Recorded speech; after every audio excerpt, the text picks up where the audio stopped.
So, here it is. Here's a blaster that I walk into the Target at Woodland Hills Westfield Mall. Okay, the Target over there. And there's one of these left on the shelf. One. Okay. You want to... How many of the rest of the Phantom Corps blasters do you think were on the shelves? Give a wild guess. Go ahead. Let's see. Of the Helios, there were 3. And of the Apollo, there was 4. And the other ones, there were 5. No shit, man. Not kidding. This blaster is that good that I saw an entire shelf that used to be full of these, and this was the only one left on the shelf. Okay, it has the proper price point. It's handleable. It's got the ergonomics. It doesn't have any gears. It's great. It's probably the best rifle blaster ever built, and I'm not just saying that because I like pistols. I'm saying that from the technical standpoint of it really doesn't have the same limitations as the rest of the Springer rifle line. All of them are geared. All of them have limitations, especially the Apollo. You try to put a stronger spring in there, you'll break the gears. This has no gears. The plunger tube is held by 1, 2, 3 screws that are held to the slide. It's beautiful. However, you understand, it is a copy of the Archer pistol, long before the Archer pistol was ever made. And they decided to use that kind of power and that kind of concept to shoot rifle ammo instead of Steffens. Well, not only does the Archer shoot Steffens, or going to anyway, it also can be taken apart. It's great. So without further ado, let's take this apart. Let's check her out and compare them to the red hotness. Okay, so here we have it. One advantage I like about the Rival line is it's fully enclosed packaging. It's no exposed shit. Okay, unlike that regulator I have still sitting in the box. Oh yeah, I'm gonna do a review on that, but not yet. Still sitting in the box. You open it up right off the bat. Here you go. Oh, look at this. What's this? Flags? Oh, this is cool. Look at this. Because it's white, they give you team flags. Red or blue. But this is going to come in handy. If a lot of people brought these to wars and stuff, oh, that would so help. Because a lot of times we try to take like this red tape and put it around our arms, or put them on bandanas, or whatever, and it sucks. Now, very straightforward packaging, man. I love this. What a good job. You got the 4 balls in this package. You got the one full display sitting right here. Okay. And the blaster, it's just like that. Just boom. There it is. Simply the ball was right here, taped on. The documentary stuff and the other 4 balls were sitting back here. And it's as simple as that. Boom. Boom, dude. Boom. Okay, my first gripe number 1, is it is painted on one side, not both. Deadpool blasters, painted on both. That was one really nice touch that I liked about the Deadpool blasters. Is it was painted, and not only was it painted with different, far different graphics. I loved it. You know, but this is cool. I kind of like this in white better. I kind of do. Yeah, yes I do. I don't know why I like it in white better, but I do. Also, on the white, for some reason, the texture down here shows up better. It looks nicer than on the red here. And it's the same. It's the same tooling, the same everything, same tooling, same parts, same everything. Yeah, it's just right. What's Phantom Corps? And it costs $20. These cost $60 for the pair, or if you were really unlucky, $70 for the pair, because GameStop is assholes. So anyway, let's prime it. Prime's the same. Everything's the same. I don't really see much of difference. Let's take out the 5 rival balls here. Oh, you see, like surfaces like this. I don't know, for some reason, It does. It looks a little sharper and white. It does. I like the red. As a matter of fact, the modded 18K internals are going in here, actually, because I want to basically keep these as two-handers, and two-handers, that means I'm going to keep in stock. So I have to restore this one to stock, well, the other one to stock, but that won't be a problem. That's just swapping parts. You load them in like that, close it like that, close your lid, you're done. This has got to be one of the best things Nerf has done, I dare say it, since the original Recon, and since the Retaliator, maybe even since the Raven. And we're gonna see later on, maybe even the long shot. Why do I say that? Why do I say this might actually be the best thing to happen to Nerf guns since the long shot, and maybe even tied with that? Because I'm working on a very ferocious blaster, meaning I needed another shell to finish it, known as the Kronos Magnum. That's going to be fierce, and it might actually do long shot velocities. It might actually do long shot power, and it's using a Katana Mag system. This could be huge. Okay, one thing I noticed. Okay, I'm doing this right here. I notice, okay, I see a gap there. And it's a gap where you can push on it. Now, of course, there's no screw right here. And, oh, you know what? It's on this one, too. Well, there's another advantage of white. A disadvantage of white, as to say. As where it comes out and it shows the details of black, and it shows the details of your pattern a lot easier. It also shows every mistake much easier. Yeah. No, it's on the other one, too. Is it on the 18K? Oh, yeah, on the 18K one, too. It's almost like they needed another screw here, but they couldn't put another screw here. Why? Because this magazine moved back and forth. That's why. So at any rate, let's give it a little accuracy test, shall we? All right. Let's see. I'm just going to fire the 5 balls that came with it. Exhale, and that one was low.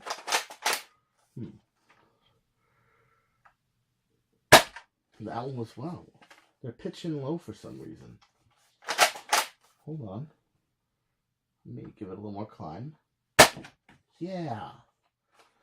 This is weird. The blaster was not in prime. I don't have a set spring. But it's pitching the ball low. Oh, this is fucking weird. 1 second. 1 second. Do I have a defective Kronos blaster? I had to really pitch that up like 2 or 3 degrees. Okay. For some reason, and it might just be this one in individual, or maybe it's got a break in. Maybe the seal on the plunger has a break in, although it's very loose, actually. I've taken it apart.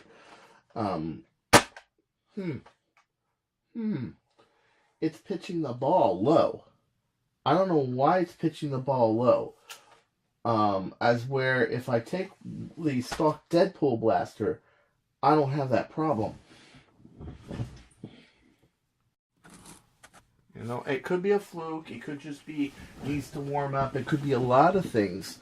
But, okay, here's the Deadpool blaster. This is the unmodified one. I have one that's modified, unmodified. And those internals are going into here. So, here's the unmodified Deadpool blaster. Oh, well, it's also going low. What the... Okay, I guess I was observing it wrong. Well, something. Because this one is also, for whatever reason, I have the sights lined up to the disc, and it's shooting it low. Okay. Maybe I just haven't fired these in a while. And the reason is because I've been shooting the 18K. Well, that's weird. Okay, so I did see a little bit of a parallax problem there. Oh, I don't know if that's parallax, because parallax would just be between, like, here and here. It's definitely pitching the balls down. I don't know why it's pitching the balls down. And maybe when it flies, it goes back up. But it's definitely pitching the balls down in a few degrees. I don't remember observing that. And both this Deadpool blaster and that I had reviewed and the white Kronos blaster were doing the same thing. Now, what happens when I throw the 18K? Now, I had adjusted the roll on the 18K myself by trimming the tab on the front, so it wouldn't have too much backspin. Let's see what happens with the 18. Yeah, see? As you can see, that's a lot of fucking prime.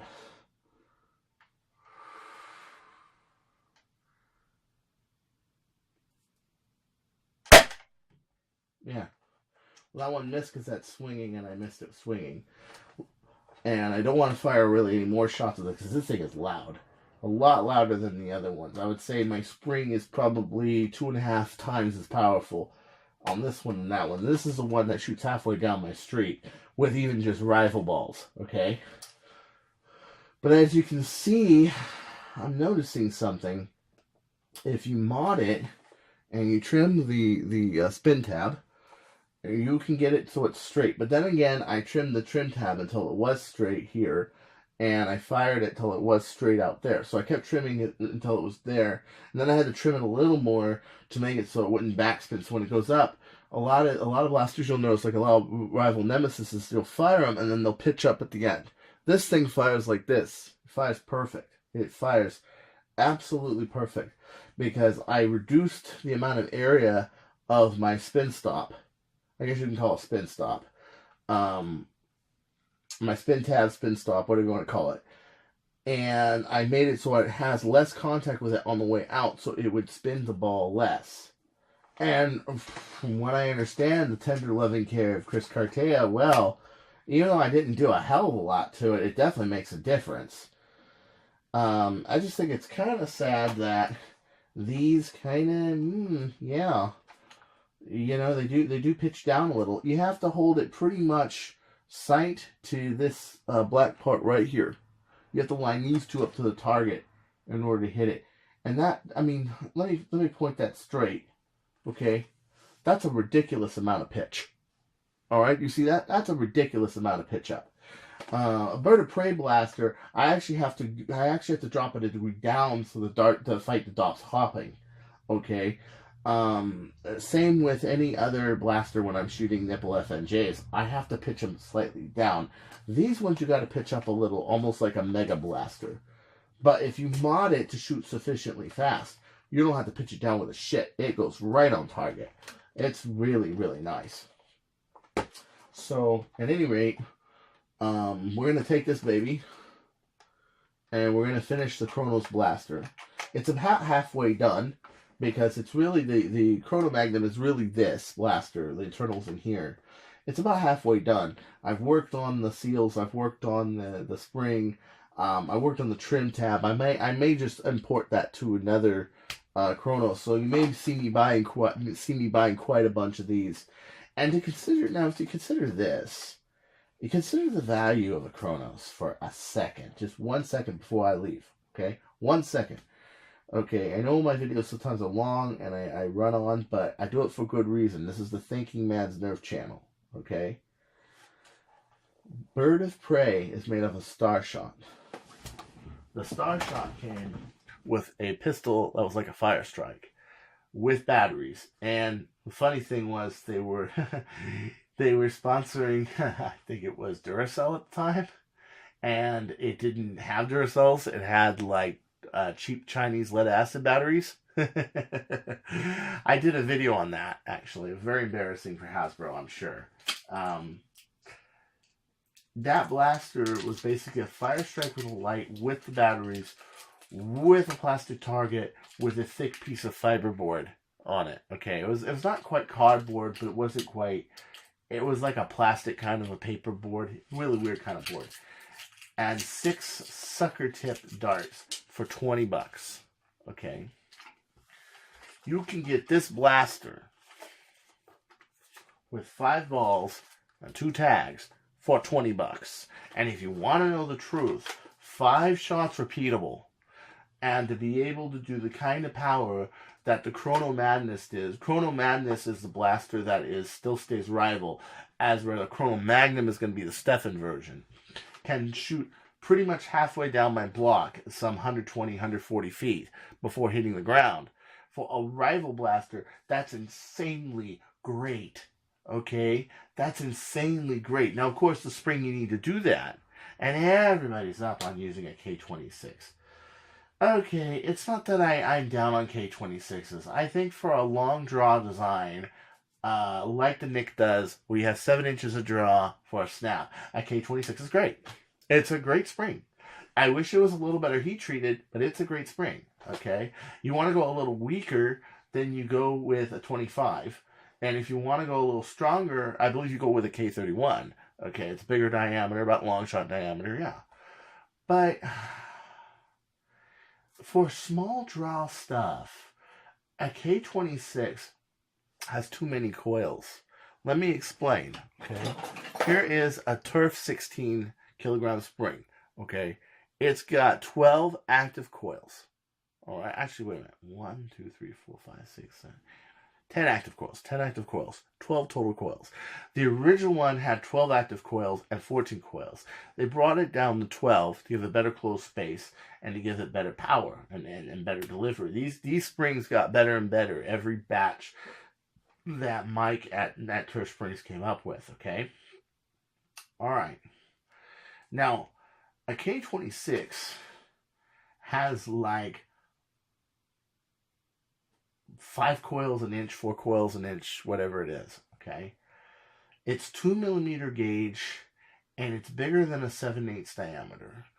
At 4 inches, it does 14 kilograms. 4 inches free length. The problem is this. At 4 inches of free length, it is exactly 1 inch, okay? That's 1 inch at 4 inches. That's no pre-compression. That's no nothing. Okay? The trick to really get into something to haul balls, and in this case, that's a good saying, haul balls, is to get a spring that's about 5 inches long with the same amount of coils and the same wire gauge, which is pretty much what I did. I got a 5 1/4 inch spring that has that's 10 coils active, 12 coils. Actually, I would not 13 coils active, and wait. Yeah, 11 coils active, 12 coils passive, because one of them is an open coil. One of my coils is open. I used it to trim the spring. I took 2 coils off. I took a 1/2 inch off, so it was originally 5.75 inches. It is now 5 1/4. All right. So if I have I think it's 3 coils an inch is a K26. That's right. Which means if you have a 3.5 inch spring, you're going to have, I believe you're going to have, you're going to have your 10, 11, 12 coils, okay? And you're going to have to make up for it by making both of them open. So this also makes it so the base isn't really stable at the plunger, and it's not the base. Your spring is rocking everywhere. These bases do have a reason, okay?